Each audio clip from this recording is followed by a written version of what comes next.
I am nervous to share this with you. This is unscripted. I've just decided I'm going to show you the process of me trying to find my art journals from 10 years ago. And then I'm going to show you inside them. I found a container that I think may have the art journals in it. I'm out of breath because it was really heavy. The container in question, there's definitely old art in here, but not mine. Oh my gosh, that's a portrait, not by me, but of me. I have found a bag that looks hopeful. What the?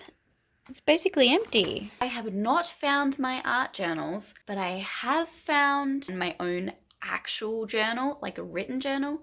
I didn't even know I had one. I also found this bad boy. Did you know at one point when I was a kid, I wanted to be an architect? On a CD-ROM, people. Back up on the chair. It's just a normal chair, I'm just terrified.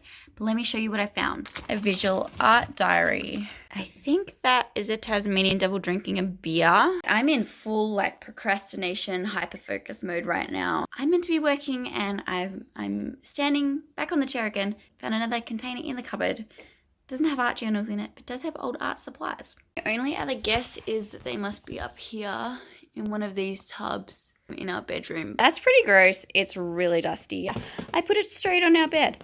I don't care. That's how excited I am. Okay, so I have found my art journals. I'm so nervous and excited to show you. I have no idea what's inside. In no particular order, we are beginning with this book, which I think must be from 2010 or 11 because it's got my college teacher's email in it. Richard Scary, traced tiny teddies, not sure why. And this is our first sighting of, I'm just going to call her Emo Girl. She pops up a lot in these journals. I think she is who I wanted to be because it was 2010, 2011.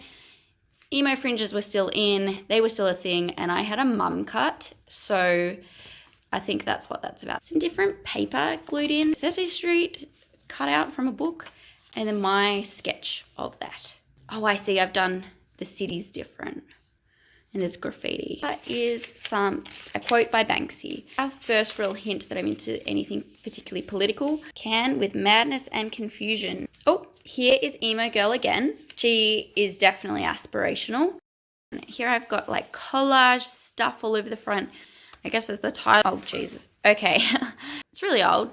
Bits are falling out. Music paper. And then I think this was my exploration of like an anime inspired type style. Here's a drawing of a Jim Beam can and just the words ha ha ha. Oh my god, that's actually glass. Emo Girl again. This looks like watercolor stuck in here. And a grade from my teacher. B+, good work Tessa. A watercolor planet that's melting from climate change. A lot of Loonig. At the time, I thought he was great. Moving right along, an article by Benjamin Law. Emo Girl, she's back. More Emo Girl, but this time in her hair is Harry Potter. Did not realize that JK was transphobic when, obviously back then. Another, what was meant to be a feminist comment, but actually ended up being, what's the opposite of feminism? Really interesting how much black and white there is. I was really into black and white back then.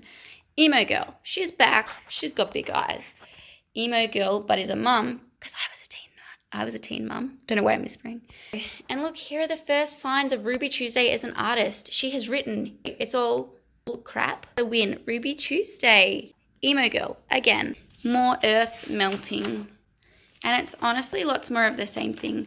But the point is that there's just lots of different stuff. There's lots of drawing, lots of things that are glued in, sketches and ideas and just stuff. It doesn't have to be anything profound at all. Like, other than me showing you this 10 years later, no one else has looked at this. There are no rules. Your art journal can be whatever you want it to be.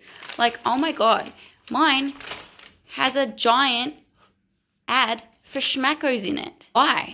Who knows? Who cares? You can do whatever you want with your art journal, and you don't have to show anyone. You don't have to put it on YouTube. Just fill it up with whatever you want and do whatever you want with it. Just have fun and explore. And in 10 years' time, you'll be able to look back at it and see how much you've changed. Like, oh my goodness, I paint watercolor flowers now. That was a lot. That was massive. I'm losing my voice. I'm genuinely losing my voice. And the point of showing you that is not only to show you that you can put whatever you want in it, no one's going to see it. It's just great for you to look back at and see how far you've come, how you've changed. My current art style is bright, colorful watercolor flowers, and before it used to be black and white, teeny tiny drawing. So the point is that you will grow and change your art style over the next 10, 20 million years. Million? You'll change your art style. And by keeping these art journals, you are able to not only express yourself in the moment and do all the things, be creative, but you can also look back at all the different stuff that you've created. A couple of key recommendations for you though is to keep your art journal somewhere easier to access so you don't have to stand on a chair holding a large heavy box, and also art journal consistently. I haven't art journaled consistently and I regret that because there are big gaps, years long, where I haven't kept an art journal, and now I can't look back at my progress and things like that. So I would really recommend art journaling consistently and just making a start. You can use any book. It can have stuff in it already. It really doesn't matter. And if you do buy a pristine, beautiful art journal and you're a bit nervous to get started because that blank white page is intimidating, I've got a video all about starting an art journal. Watch it now and you can give it a go.